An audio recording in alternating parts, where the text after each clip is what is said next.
A paz do Senhor a todos. Meu nome é Mikael Meu nome é Líbina. e esse é o terceiro episódio do Adolecast. Fiquem ligadinhos, pois hoje tem uma convidada muito especial. Então, roda a vinheta.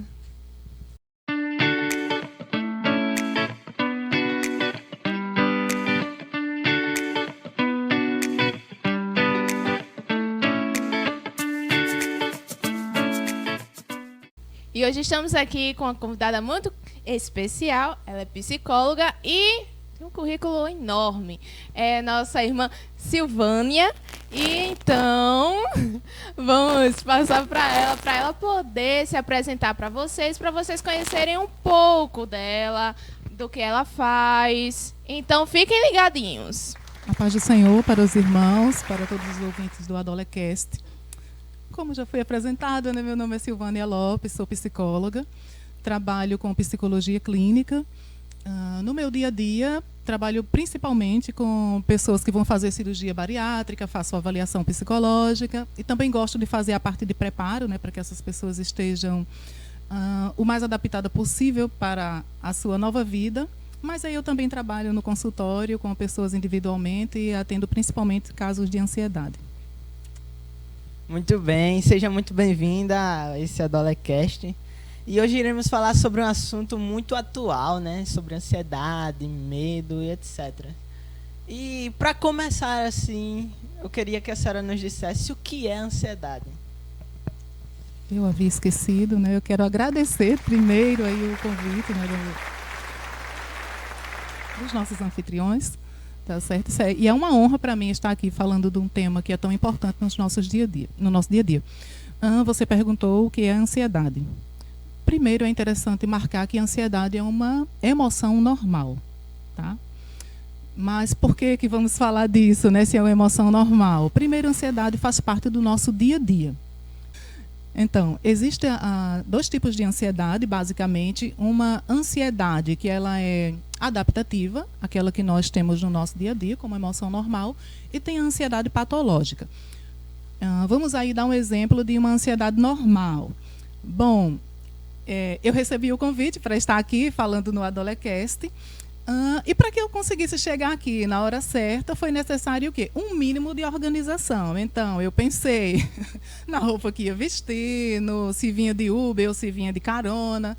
Então, para que... Dá uma olhadinha no assunto, é claro, né? Então, para que tudo desse certo, eu tive que me preparar para isso, fazer um planejamento. Então, quando você consegue entregar um projeto no prazo, é porque você teve um certo nível de ansiedade que fez com que você se organizasse para que você desse conta das suas obrigações, certo? Você tem que pensar em tudo isso, em tudo o que vai acontecer antes para você se organizar um pouco. Quando é que a ansiedade passa a ser uma ansiedade patológica? Tá? Quando essa ansiedade, essa resposta emocional, ela passa a ser algo exagerado, tá? Então, por exemplo, eu tenho uma prova amanhã e hoje eu não consigo dormir. Tá, eu fico assim num estado ansioso de apreensão, com muita preocupação. Quando isso passa a ser algo exagerado, que começa a atrapalhar o meu dia a dia, aí nós temos uma ansiedade que é patológica, porque ela é desproporcional ao evento que eu tenho. Como podemos distinguir entre ansiedade normal e uma ansiedade que precisa de ajuda de um profissional? Bom, a ansiedade normal, ela tem a ver com um evento que eu tenho que enfrentar. Então, de repente, você é pregada, é adolescente e tem o culto da mocidade. E aí você foi chamado para dar uma palavra, algo assim. Aí você fica nervoso. Tá? Então, esse nervosismo é normal, é uma ansiedade que é normal porque precisa de uma preparação. Quando precisa de ajuda? Quando essa ansiedade tem um nível de sofrimento, traz um nível de sofrimento e prejuízo para você. Por exemplo, dificuldades para dormir, para começar a dormir, ou você está acordando demais durante a noite, tá? Tem uma dificuldade para manter esse sono. Às vezes a pessoa acorda tanto que ela é obrigada, vou levantar, vou lá no banheiro, faço uma gotinha de xixi e volto. Precisa, às vezes, tomar uma medicação, fazer alguma coisa para dormir, começa a te atrapalhar. você fica com o coração muito acelerado, né? Está causando realmente um sofrimento importante no seu dia a dia. Você começa a perceber que as coisas que você fazia normalmente você não consegue mais. Nesse caso, é importante procurar um profissional. Muito bom. Falando sobre isso também, tem as principais causas que faz com que uma pessoa desenvolva uma ansiedade patológica. Os adolescentes, assim, tenham as principais causas no dia a dia de um adolescente que pode fazer com que ele fique assim? Bom, nós dizemos, né, a ciência psicológica diz que a ansiedade ela é multifatorial. Tá? Não existe uma coisa específica que diz, essa pessoa vai ser uma pessoa ansiosa por causa disso. Então, são vários fatores. Pode ser questões genéticas, a questão hereditária, pessoas que têm os pais ansiosos. Tá? Então, assim, às vezes o pai, a mãe, né, é uma pessoa muito ansiosa e isso acaba causando um aprendizado para essa criança e ela vai ficando, se acostuma a ser uma pessoa ansiosa. O que mais? Ambientes que são instáveis. Nem todas as famílias, infelizmente, no nosso país, são famílias funcionais, onde a criança ou adolescente tem muito problema lá fora e quando volta para casa, aquele lugar é um lugar de refúgio. Tem ambientes que são muito instáveis. Às vezes chega o pai gritando, a mãe gritando, aí às vezes esses pais também não têm uma linha certa, uma clareza na educação desses filhos. Como assim? Tem pais que o filho faz uma coisa errada, aí hoje a criança apanhou por causa disso. Quando for amanhã, aí a criança faz uma coisa certa, ela não recebe um elogio, não recebe nada, ou às vezes ela até apanha pelo mesmo motivo. Aí a pessoa fica assim. Então essa criança ela não tem um nível nesse lar de estabilidade para que ela entenda assim, não, aqui eu estou bem, aqui pode ser um ambiente de perigo. Então ela fica o tempo inteiro naquele estado de expectação que possa ser que eu apanhe, possa ser que eu leve um grito por qualquer coisa. Tá? Então a pessoa vai se acostumando a viver nesse estado ansioso de expectação, possa ser que aconteça alguma coisa errada. Isso causa muita ansiedade. Tanto essa ansiedade momentânea quanto uma ansiedade patológica. Qual a importância de buscar ajuda profissional? É importante buscar ajuda profissional porque a ansiedade, esse estado ansioso, nesse estado emocional negativo, tá?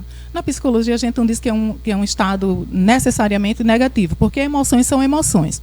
Mas, se está trazendo muito sofrimento, né, didaticamente nós dizemos que é um estado de emoção que é negativo.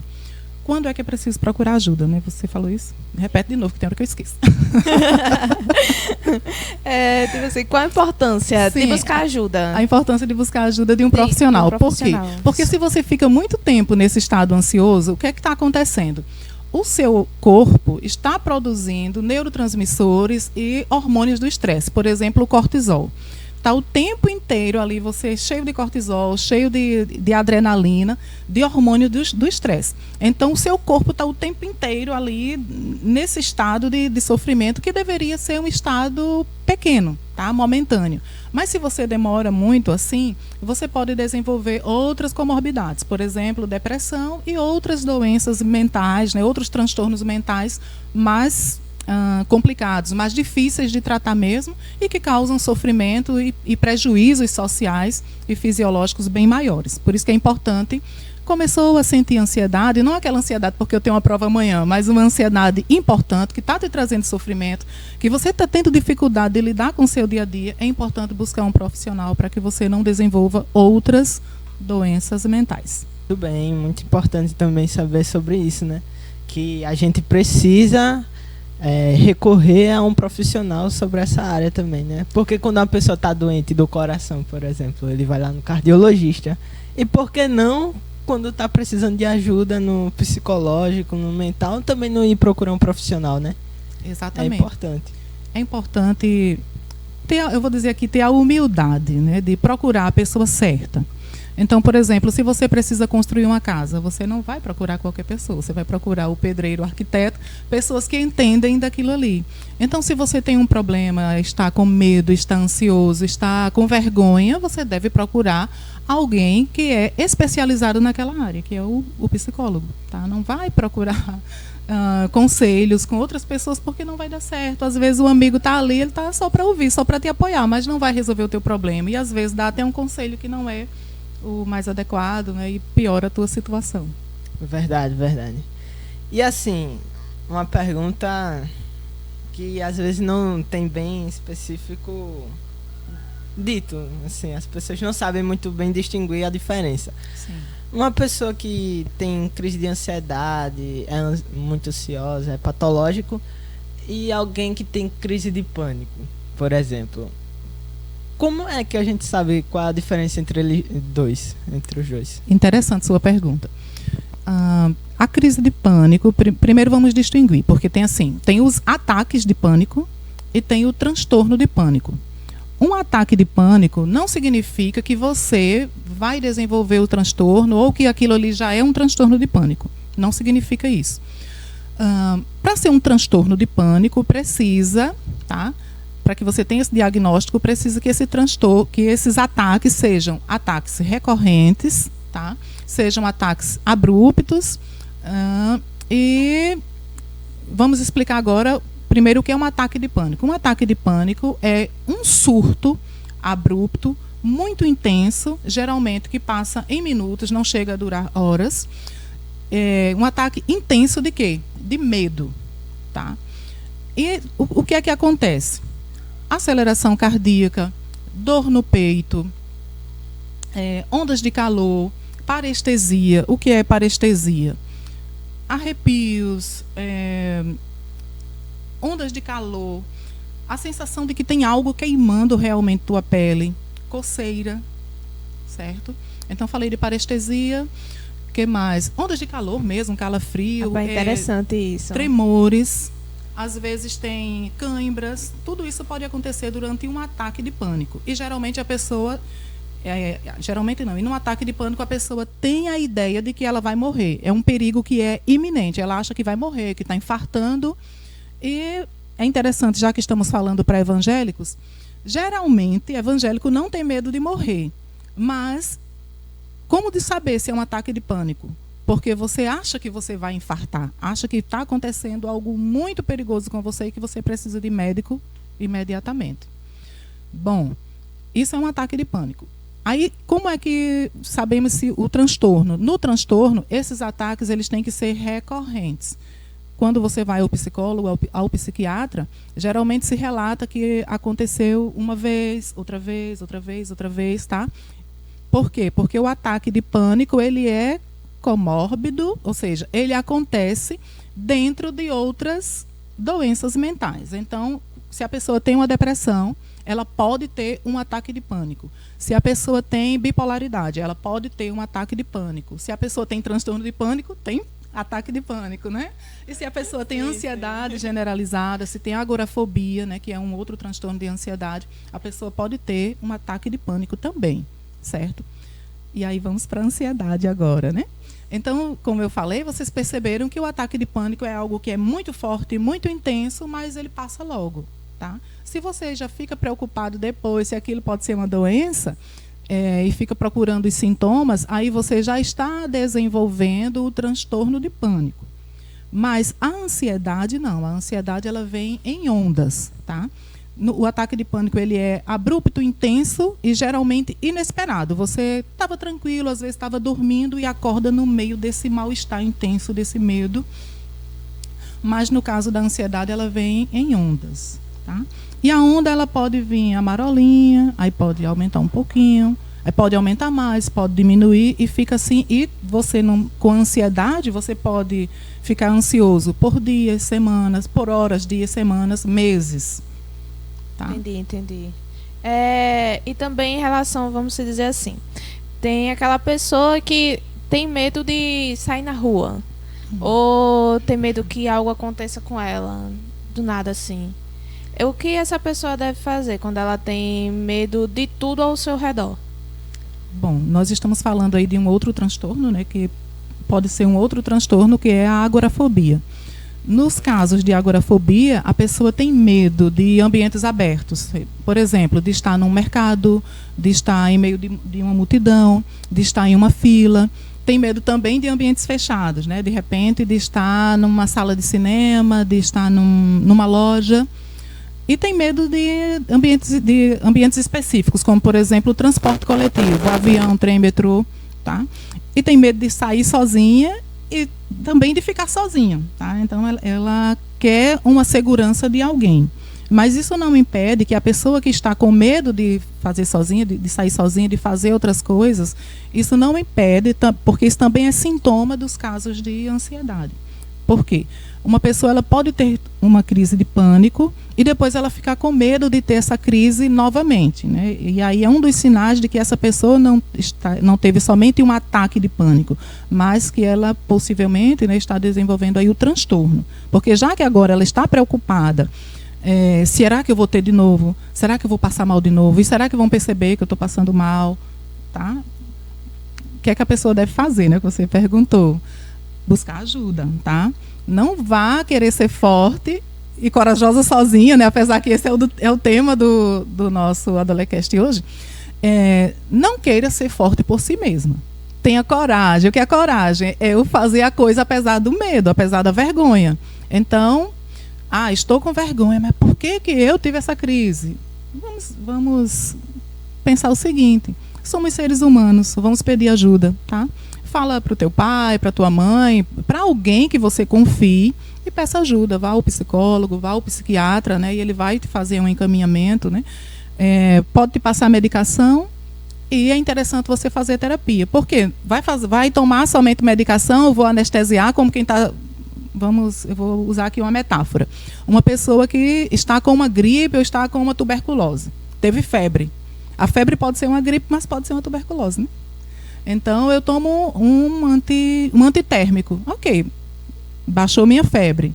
Ou seja, tomei a medicação, não estou com crise de pânico mais. Sim, mas o que é que estava me causando essa crise? Essa parte é importante você ir ao psicólogo para entender por que você está pensando. Geralmente, são suas crenças, tá?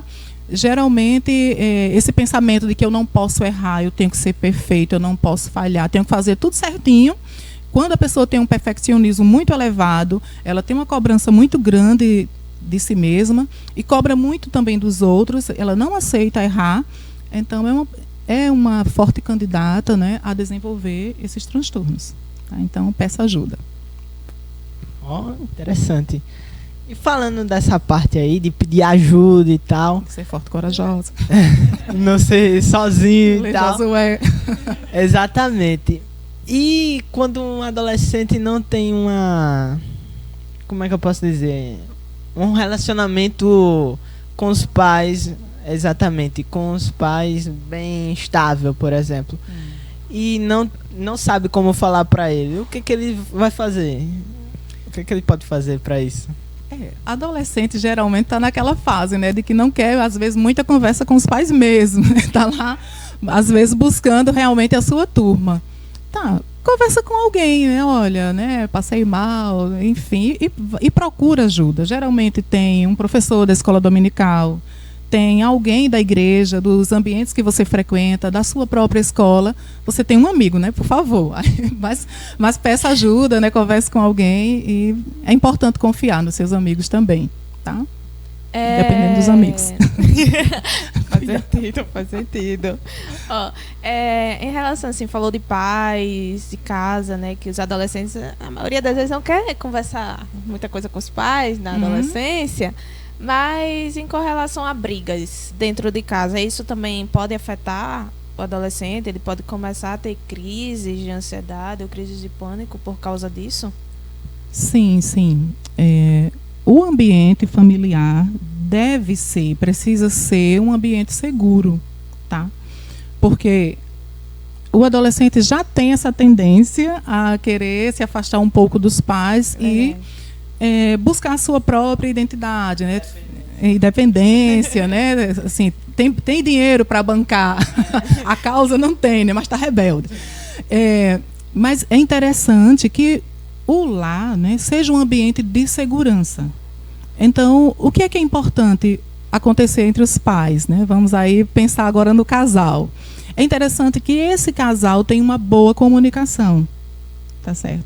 Às vezes acontece assim que o casal tá brigado, e aí manda o menino dar o recado para o outro, né? E aí a criança vai dar aquele recado, não sabe como o outro vai receber. Aí, olha, seu pai mandou dizer isso aqui para você. Aí sua mãe, né? Um dá o recado da mãe, outro dá o recado do pai, e fica aquela confusão, e a criança vai se tornando uma criança ansiosa, porque aí o que era para o pai dizer para a mãe, não diz para a mãe, diz para a criança, diz para o filho, fica uma confusão. Então, o que é que eu quero dizer com isso? No lar é interessante que se melhore a comunicação. Tá? Que seja uma comunicação não violenta. O quê? Não gostei do que, um exemplo aqui, do que Micael fez comigo, né? Eu gostaria que ele não colocasse essa garrafa de água aqui. Então eu não tenho que dizer para o câmera, eu não tenho que dizer para a Líbina, eu tenho que chegar para ele, primeiro observar o que é que está acontecendo, não levar logo para o lado pessoal. Ah, ele colocou aqui de propósito, porque ele sabe que eu não gosto da garrafa aqui. Não, ele não sabe, ele não fez isso para me fazer raiva. Pode ter um TDAH, pode ter alguma coisa envolvida aí. Eu tenho que chegar para a pessoa, observar o que está acontecendo e começar por eu. Micael, eu fico triste quando você deixa a toalha molhada em cima da cama. Eu fico chateada quando você deixa a garrafa lá nesse lugar. Eu não gosto. Daria, e aí faz o fechamento, né? Daria para da próxima vez você não fazer mais isso? Tudo bem para você? E aí escuta o que a pessoa vai dizer, porque eu estou perguntando tudo bem para você. Possa ser que ele não concorde. E aí a gente tem que entrar num consenso. Tá? Então tem que aceitar, tá? Aceitar que eu estou dizendo assim, tem que entender o que o outro está dizendo. Muitas vezes não é o que eu quero, mas queremos viver bem, alguém tem que ceder, tá? Em relação, a gente falou sobre falar assim, mas como uma pessoa pode ser forte e corajosa assim, em meio a um bocado de gente na frente dela? Falar em público, por exemplo. Ser forte e corajosa, né? Então, é interessante Josué, né? Diz que lembrou assim, que Deus disse, ser forte e corajoso, eu estou contigo, né? Então, enquanto cristãos, nós devemos nos lembrar disso, né? Que nós não somos fortes e corajosos por nós mesmos. Primeiro temos que entender o quê? Que se eu faço alguma coisa que às vezes sai perfeita, né? É porque Deus me usou, Deus foi quem concedeu esses dons, esses talentos, para que eu fizesse a coisa com qualidade. Então, primeiro eu tenho que confiar em Deus. Mas às vezes, mas isso não me impede que eu sinta medo, que eu sinta insegurança de vez em quando. Então eu tenho que ser corajoso, que é ir lá e enfrentar aquela situação. É claro que se eu tenho sempre um sofrimento para falar em público, todas as vezes que eu preciso falar em público, é aquele sofrimento, é aquela coisa horrorosa, é interessante eu buscar ajuda, ser corajoso nesse sentido. Estou precisando de ajuda e falar com a pessoa indicada, adequada para tratar aquele tipo de ansiedade que eu tenho, que nesse caso aí seria uma ansiedade social, né, que é um medo de ser julgado. Tem a ver com, muitas vezes, uma coisa que a gente chama que é síndrome de Deus, né? Eu tenho que ser perfeito. Né? E somente Deus é perfeito. Tá? Então aceite que você erra, que você pode ir lá e gaguejar. Gaguejei aqui no podcast, gaguejei. Eles vão corrigir. Tudo certo. É verdade, é verdade.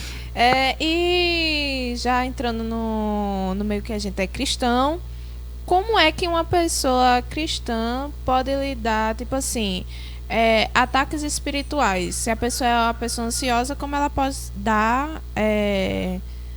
Deixa eu ver como é que eu posso dizer. Como ela pode, tipo assim, ela é uma pessoa ansiosa. Tá. E tem os ataques espirituais na vida dela, na mente. Muitos adolescentes têm uma mente que já cria coisas, né? Aí, as ciladas do inimigo na mente. Como essa pessoa pode diferenciar, pode agir? O que ela pode fazer? Tá, é muita coisa, tá? Vocês vão me lembrando aí. Caso eu esqueça. Bom, vamos pensar o seguinte. Nós sabemos que o mundo jaz no maligno, tá? Mas só que nem tudo, muitas vezes, é ataque espiritual, tá? Muitas vezes a pessoa tem uma doença mental e ela não sabe que tem. Por exemplo, esquizofrenia. A pessoa ouve vozes, a pessoa escuta coisas, ela tem delírios, ela tem a ideia fixa que uma coisa aconteceu, que foi assim, que alguém disse, e não é bem assim. Então, precisa procurar ajuda profissional e entender se essa pessoa não tem, se isso não é um caso de alucinação, né, se ela não está tendo uma alucinação auditiva, né, se está acontecendo delírios com essa pessoa. Bom, só que sabemos que além de existir as doenças mentais, também acontece esses casos aí que vocês estão citando, né, de ataques espirituais. Na questão do ataque espiritual, é muito importante a gente ter a lembrança de quê? Que aquele que Deus, né, que Jesus toma pela mão, nem Satanás arrebata. Então, a fé é uma coisa que é muito importante na vida do cristão, certo? Porque sem fé é impossível agradar a Deus. Então, se segure na sua fé, né? Às vezes a pessoa é tentada, aí a pessoa cometeu um pecado, um erro, e aí, tanto porque pecou, quanto porque tem essa ideia que eu não posso errar, eu tenho que ser perfeita, pronto, ela não se perdoa mais nunca. E fica ali se remoendo, e isso vai adoecendo essa pessoa.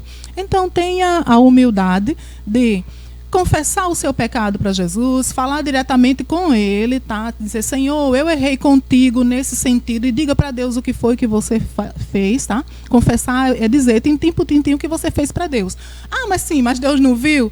Viu, mas quando você fala, você está assumindo uma postura de humildade diante de Deus, e isso te leva à cura. E tenha sempre a certeza que Jesus, Ele é o nosso advogado, Ele é o nosso juiz também, tá? E Ele é quem perdoa, tá? Se Deus perdoou, acabou, certo? Agora, se a coisa fica ruminando o tempo inteiro, né, e aí percebe-se, você fez todo esse processo, falou com Jesus e a coisa continua, né, são situações que não têm muito a ver com o teu dia a dia, tá? É interessante também buscar ajuda profissional. Muito bem. E quando as pessoas ao redor do adolescente que rodeiam ela não entende que ela está precisando de ajuda e tal, não sabe o que fazer, aí também não entende que aquilo ali é normal, pode acontecer com uma pessoa, e o que ela pode fazer com isso, se ninguém entender ela, por exemplo? Eu acredito que o Adolecast está fazendo um papel muito importante agora, que é trazer informação, tá? Que é o seguinte: vocês me convidaram, e eu tenho um certo entendimento, né, sobre o que é ansiedade, sobre o que são as doenças mentais. Mas tem muito conteúdo bom também na internet, muitos bons profissionais que estão falando sobre determinadas doenças, sobre determinados transtornos mentais, e você vá buscar a ajuda especializada, tá certo? Não espere que todo mundo vá te compreender, tá? Que todo mundo vai aceitar que você tem uma doença. Tem pessoas que não vão, tem pessoas que não vão entender mesmo que você está com uma doença, que você tem um transtorno, certo? Mas você precisa olhar para si e entender, eu quero ajuda. E nesse momento eu tenho que ser forte, posso estar com vergonha, mas eu tenho que ser corajosa e buscar ajuda. Porque tá bom do jeito que está? Não. Então é interessante mudar de opinião, né, mudar de atitude e praticar uma outra ação, buscar ajuda realmente. A senhora, assim, tem alguma dica para as pessoas que estão passando por esses problemas? Não só uma dica, várias dicas para essas pessoas. Tá. Você quer dizer se a pessoa estiver no meio de uma crise de pânico ou de ansiedade? Isso, no meio de uma crise de pânico, de ansiedade, com medo. Sim. Como essa pessoa pode ser determinada a ser forte e corajosa, como Josué. Como e como Josué. É verdade, Sansão, forte e corajoso. Forte e corajoso. Como Sansão, enfim. O primeiro, entender. Fui a um ambiente, ou estou em casa mesmo, acordei no meio de uma crise, né, com o coração acelerado, achando que estou tendo um ataque de pânico. Aliás, a pessoa não sabe que está tendo ataque de pânico, né? Ela acha que está infartando. Primeira coisa, lembrar que isso é apenas uma crise de ansiedade, tá certo? Se você já foi, porque tem isso também, né? Você já foi ao médico algumas vezes, chegou lá, fez uma, eu esqueci o nome agora, fez uma ultrassom, tá? Fez um eletrocardiograma, você foi uma vez, foi 2 vezes, ou seja, você sabe que o seu coração está ok, né? Você sabe que o seu cérebro está bem, você já fez alguns exames, está tudo ok. Então, de infarto você não vai morrer, né? Não é infarto, não vai ter, não tem um AVC, está com as taxas ok. Então, neste caso, é possível que você esteja numa crise de pânico, tá certo? Então, primeira coisa, está acontecendo a crise agora, não foca nos sintomas físicos que você tem, porque quanto mais você prestar atenção, mais você vai ver, tá? Sabe o versículo que diz, buscais e encontrareis? Pronto. Se você for focar nos sintomas, ai meu Deus, está formigando, está coçando. E o que será isso? E está repreendido em nome de Jesus, que é a primeira coisa que a gente faz, né? Está repreendido em nome de Jesus, tá? Mas tem que dizer realmente com fé, né? Se for agir assim. Bom, entender que isso é apenas uma crise de ansiedade mais forte, mas isso não tem o poder de me fazer mal, porque realmente não tem. A primeira vez que você teve uma crise de ansiedade, né, ou de pânico, ai, foi uma coisa intensa, parecia que ia morrer. Aí depois da segunda vez, é tudo do mesmo jeito, tá? Geralmente tudo do mesmo jeito. Tem aquela coisa lá intensa, é ultra desconfortável, eu entendo como é desconfortável, mas aí depois passa, tá? A questão é que a pessoa agora começa a fazer coisas para não sentir mais aquilo, fica com medo de sentir medo, tá? Então, está no meio de uma crise, tenta olhar para fora, se estiver num carro, se estiver num ambiente fechado, tenta olhar para fora, ver a árvore balançando, ver um animal que está passando, foca no que está fora, certo? For numa situação, preciso falar em público, e começa a vir um monte de pensamento, né? Estão rindo de mim, então não sei o quê. Os pensamentos da pessoa que tem ansiedade social. O que é que ela tem que fazer? Eu preciso aqui, no caso, né, olhar para a câmera, olhar para o serviço que eu estou fazendo, tá? Me preocupar aqui com o que eu estou fazendo e não para o que está acontecendo fora, porque as pessoas não estão sabendo se você está nervoso ou não, o que é que está acontecendo com você, tá? Então, a primeira coisa é não focar nos seus sintomas físicos. Uma coisa que ajuda bastante é lembrar de respirar. Às vezes a pessoa tem uma respiração que é muito de peito, né? Que quanto mais você faz essa respiração aqui alta, mais você vai ficando, nós dizemos que a pessoa tem uma intoxicação por oxigênio. Então, busca respirar, fazer uma respiração que seja mais baixa, tá? Não ficar naquela respiração muito de peito. Mas é interessante que você procure ajuda, tá certo? Se você nunca foi a um psicólogo, nunca procurou ajuda, está no meio de uma crise, então você vai lembrar que isso vai passar. Isso já aconteceu outra vez com você, que você suporta, tá certo? E se for um caso que você já está tendo acompanhamento, já iniciou o seu acompanhamento, é interessante lembrar que isso é um desconforto passageiro e que você precisa suportar também, porque um dos problemas é que a nossa sociedade é uma sociedade que quer tudo muito no imediato.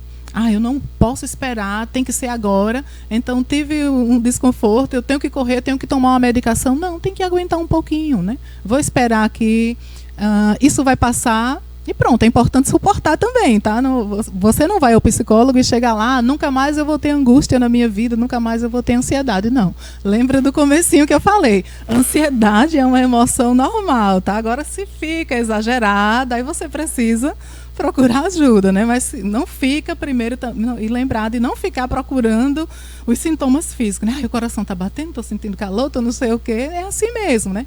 E você está sentindo porque você está focando, você está procurando sintoma e vai encontrar, tá bom? É até importante também procurar algumas técnicas, né, de se acalmar. Por exemplo, uma técnica que se chama acalme-se.